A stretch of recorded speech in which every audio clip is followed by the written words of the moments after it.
साहिल के सुकून से किसे इनकार है लेकिन, साहिल के सुकून से किसे इनकार है लेकिन, तूफान से लड़ने में मजा कुछ और ही है। जय हिंद दोस्तों, एक बार फिर से आप सभी का हार्दिक स्वागत और अभिनंदन है। हम लोग प्रैक्टिस सेट कर रहे थे, ठीक है, उसी क्रम में आगे बढ़ेंगे।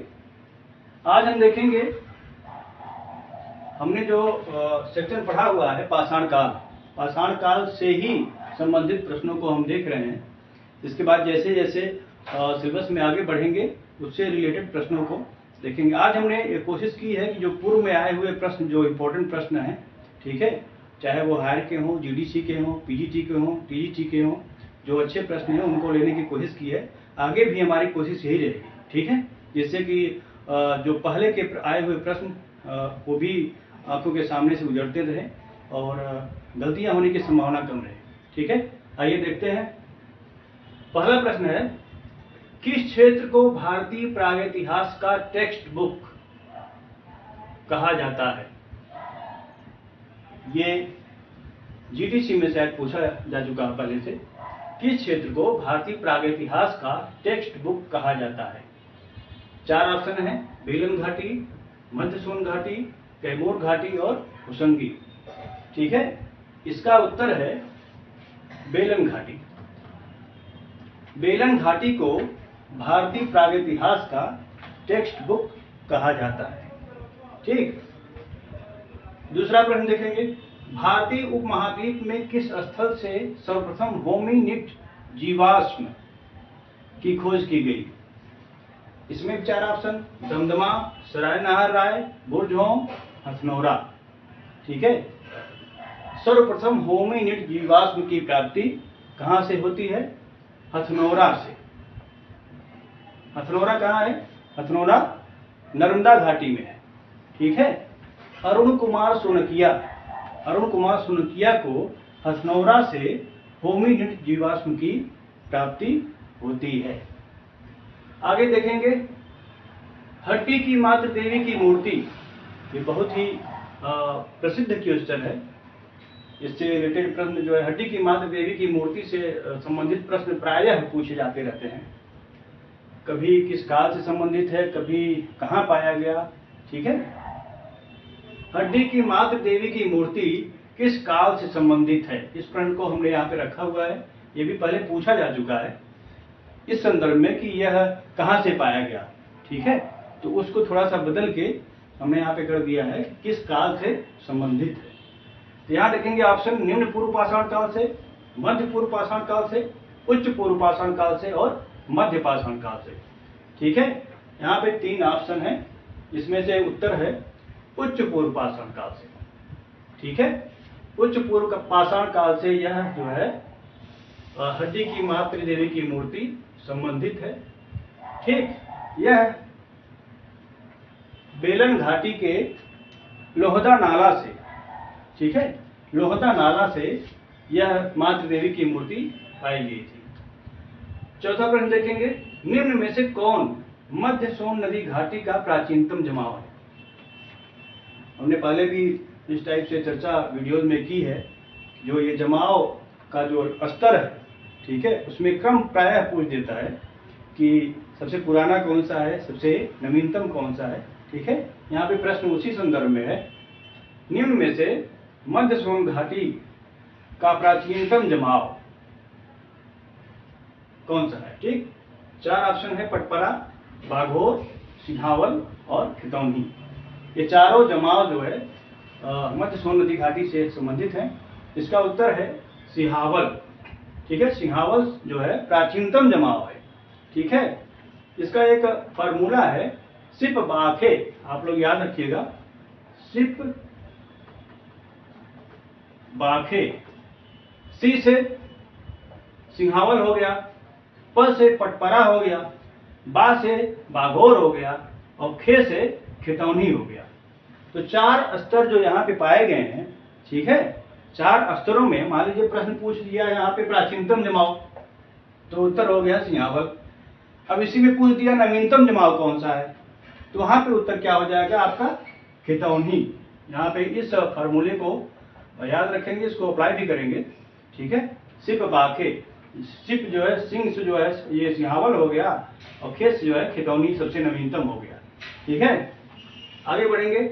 मानवीय आक्रमण का प्राचीनतम साक्ष्य कहाँ से मिलता है? 4 ऑप्शन है, दमदमा, महदहा, सराय नाहर राय और सोगौरा। ठीक है, मानवीय आक्रमण का प्राचीनतम साक्ष्य मिलता है कहाँ से? सराय नाहर राय से। ये प्रतापगढ़ में स्थित है। यहाँ एक कंकाल में, ठीक है, पीछे से तीर चुभी हुई प्राप्त हुई है।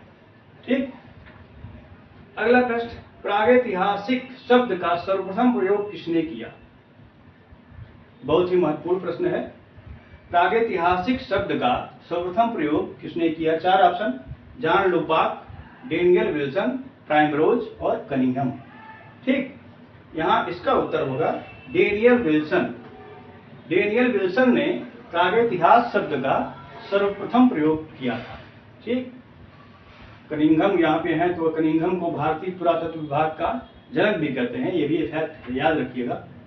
आगे देखेंगे, आभूषणों से युक्त मध्य पाषाणिक मानव समाधियां कहाँ से प्राप्त हुई हैं? ये प्रश्न पहले पूछा जा चुका है। ठीक है, आभूषणों से युक्त मध्य पाषाणिक मानव समाधियां कहाँ से प्राप्त हुई हैं? मध्य पाषाणिक मानव समाधियां प्राप्त होनी शुरू होती हैं उत्तर प्रदेश में। देखेंगे प्रतापगढ़ जिले में सराय नाहर राय, महदहा, दमदमा, इन सब स्थलों से। ठीक है, तो 4 ऑप्शन है आपके, महदहा, बागोर, भीमबेटका और चिराग। हमने पहले से ही हिंट कर दिया, इसका उत्तर हो जाएगा महदहा। आभूषणों से युक्त मध्य पाषाणिक मानव समाधियां महदहा से प्राप्त होती हैं। कभी कभी होता है कि यहाँ पे ऑप्शन रहता है सराय नाहर राय भी। ठीक है, सराय नाहर राय और महदहा दोनों ऑप्शन में हो तब भी उत्तर होगा महदहा, क्योंकि यहाँ से बड़ी संख्या में जो है आभूषणों से युक्त जो है मानव समाधियां प्राप्त हुई हैं। कुछ समाधियां सराय नाहर राय से भी प्राप्त होती हैं, लेकिन जब दोनों ऑप्शन रहे तब भी ये महदहा ही उत्तर होगा। ठीक है, अब हम देखेंगे अगले प्रश्न को। प्रश्न है, ब्लेड प्रधान संस्कृति किसे कहते हैं? ठीक है, ब्लेड प्रधान संस्कृति किसे कहते हैं? निम्न पूर्व पाषाण काल को, मध्य पूर्व पाषाण काल को, उच्च पूर्व पाषाण काल को, और इनमें से किसी को नहीं। ठीक है, इसका उत्तर होगा उच्च पूर्व पाषाण काल को। ठीक है, इस काल में ब्लेडों की जो है बहुतायत मात्रा जो है प्राप्त होती है, जिसके कारण इसको ब्लेड प्रधान संस्कृति कहते हैं। अगले प्रश्न की ओर बढ़ेंगे। भीमबेटका की गुफा की खोज किसने की? भीमबेटका जो कि बहुत ही महत्वपूर्ण स्थल है, हम लोग शुरू से ही पढ़ते आ रहे हैं। प्रागैतिहासिक काल से लेके पूर्व पाषाण काल से लेके नव पाषाण काल तक के साक्ष्य वहाँ प्राप्त होते रहते हैं। तो इसको देखेंगे, भीमबेटका की गुफा की खोज किसने की थी? ऑप्शन है, कनिंघम ने, बीके थापर ने, विष्णुधर वाकड़कर ने और सीएल कार्लाइल ने। 4 ऑप्शन है आपके सामने। इसका उत्तर है विष्णुधर वाकड़कर। ठीक है, ये बहुत ही महत्वपूर्ण प्रश्न है, इसको ध्यान में रखेंगे। विष्णुधर वाकड़कर ने 1957 ईस्वी में, ठीक है, भीमबेटका गुफा की खोज की थी। भीमबेटका कहाँ है? मध्य प्रदेश के रायसेन जिले में। मध्य प्रदेश के रायसेन जिले में भीमबेटका स्थित है, जहाँ जो है चित्र, शिलाओं पे चित्र की प्राप्ति हुई है। ठीक है, बहुतायत मात्रा में मानव जीवन के बारे में उससे उन चित्रों के माध्यम से जानकारी प्राप्त होती है। इस गुफा में सर्वप्रथम चित्रों का निर्माण उच्च पूर्व पाषाण काल से शुरू हो जाता है, लेकिन जो सर्वाधिक चित्र प्राप्त हुए हैं उनका संबंध जो है मध्य पाषाण काल से संबंधित है। मध्य पाषाण काल के स्तर से सर्वाधिक चित्र प्राप्त हुए हैं। अगले प्रश्न को देखेंगे। नरबलि का साक्ष्य किस उच्च पुरा पाषाण कालीन स्थल से प्राप्त हुआ है? ठीक है, नरबलि का साक्ष्य ऑप्शन है बागोर, बिलासुर ग्राम, विसाड़ी और रेनगुंटूर। ठीक, इसका उत्तर है बिलासुर ग्राम से। ठीक है, बिलासुर ग्राम, यहाँ पे एक तो ये नरबलि का साक्ष्य यहाँ से प्राप्त हो रहा है, दूसरा ये किस काल से संबंधित है? उच्च पुरापाषाण काल से, इसको भी ध्यान में रखेंगे। ठीक, अगले प्रश्न की ओर आगे बढ़ेंगे। गणेश भगवान का प्राचीनतम चित्रांकन कहां से प्राप्त होता है? गणेश भगवान का प्राचीनतम चित्रांकन कहां से प्राप्त होता है? ऑप्शन है आपके सामने, पाटड़े से, तिलवाड़ा से, भीमबेटका से और बागोर से। इसका उत्तर भीमबेटका।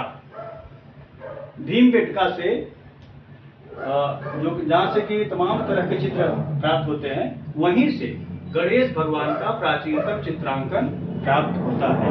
यहाँ से वराह का भी चित्र प्राप्त होता है। ठीक है, आगे जो प्रश्न पूछता है वराह का चित्र जो है कहां से प्राप्त होता है, तो वो भीमबेटका से ही। ठीक, अगले प्रश्न की ओर आगे बढ़ेंगे।